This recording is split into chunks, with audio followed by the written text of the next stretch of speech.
Glad to know you're still with us. At the COP29 summit in Baku, countries reached a significant yet contentious agreement to allocate $300 billion annually to assist poorer nations in addressing the impact of climate change.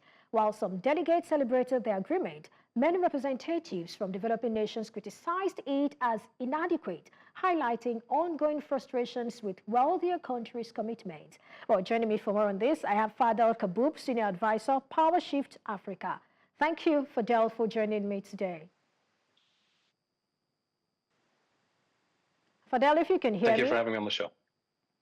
Oh, great. Now, before we get into the conversation around the displeasure that has greeted the $300 billion financing deal, I'd like you to walk us through the main issues that were tabled at the just concluded COP29 and how satisfied you think the parties are. Well, let's remember that this COP29 in Baku was supposed to be the climate finance COP. And climate finance, from an African perspective, from a global South perspective, is development finance. The global South went in with the very modest and reasonable request to cover the bare minimum of the climate action, the climate adaptation that we need, and requested $1.3 trillion. Instead of the bare minimal, we got an offer from the global North initially of $250 billion that was eventually increased to $300 billion. But to give you the context of what happened, the climate finance COP, we were supposed to start negotiating the numbers on day one of the meeting. Instead of that, we waited 2 weeks until the very last day of the COP to get a number from the global North. They didn't even offer any number because they knew what they were going to offer was going to be insulting. So they waited until the last minute. The second thing to consider is that $300 billion to be delivered in 2035, when you adjust it to inflation, a very modest inflation rate of 5%, what you get is, in today's dollars, $175 billion. So that is effectively what the global North was offering in today's money. To put it in context, the African continent is paying $163 billion in debt service this year alone. So just the debt service completely erases whatever climate finance supposedly is going to come from the global North. And finally, in addition to that, the quality of the financing is not the quality that we asked for.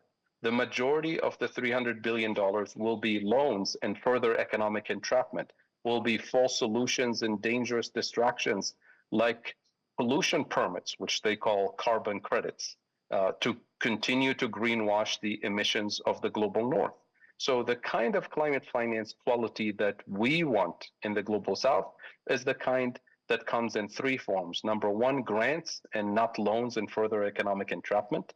Number two, cancellation of all climate-related debts that our countries have accumulated over the years, which was the responsibility of the global North that caused the climate crisis. And number three, and most importantly, transfer of life-saving technologies to allow us to manufacture and deploy the building blocks of climate resilience and adaptation, starting with renewable energy infrastructure, clean cooking infrastructure, and clean transportation infrastructure for the global South. So those were the terms of the negotiations that we wanted to start with on day one. Instead, we saw what the global North did, ignored the very focus of the climate negotiations for 2 weeks, and then showed up the last minute and imposed low quality financing that translates into economic entrapment, and then used its geopolitical leverage to force the agreement in the last minute without even listening to the opposition that our countries were offering and during those negotiations, including the opposition of the Indian delegation, the Nigerian delegation, the Bolivian delegations, and so many other countries that were essentially ignored through the process. So moving forward, I mean, how do we solve this? Are you looking to Brazil in 2025?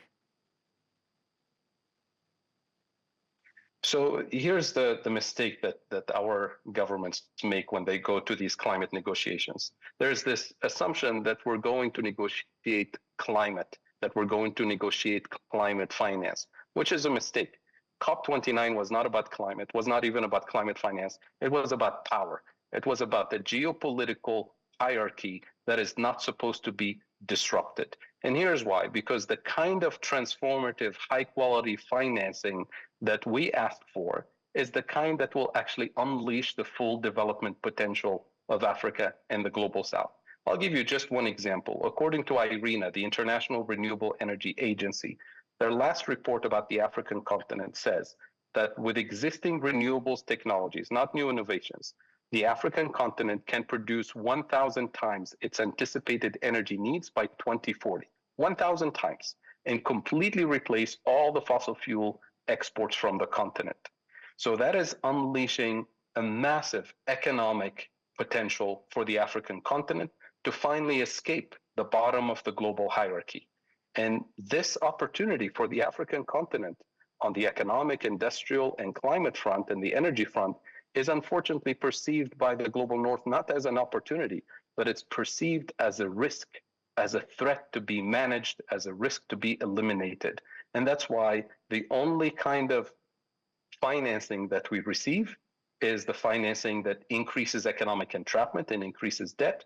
The only kind of quote unquote partnership that we receive is the kind that reinforces our position as the continent for cheap raw materials for the industrialized world, as the consumers of industrial output from the industrialized world, and as the place where they outsource obsolete technologies, assembly line manufacturing, to lock us at the bottom of the global hierarchy. All right, So Fadhel, I'm afraid I need to let you go. This was an interesting conversation. I wish we could talk more about it. But in less than 30 seconds, I need you to speak to this, which is the elephant in the room. We saw Saudi Arabia trying to water down calls, from last year's summit to phase out fossil fuels. I'd like to know your position on this and what you think should be the African position on phasing out fossils in less than 30 seconds.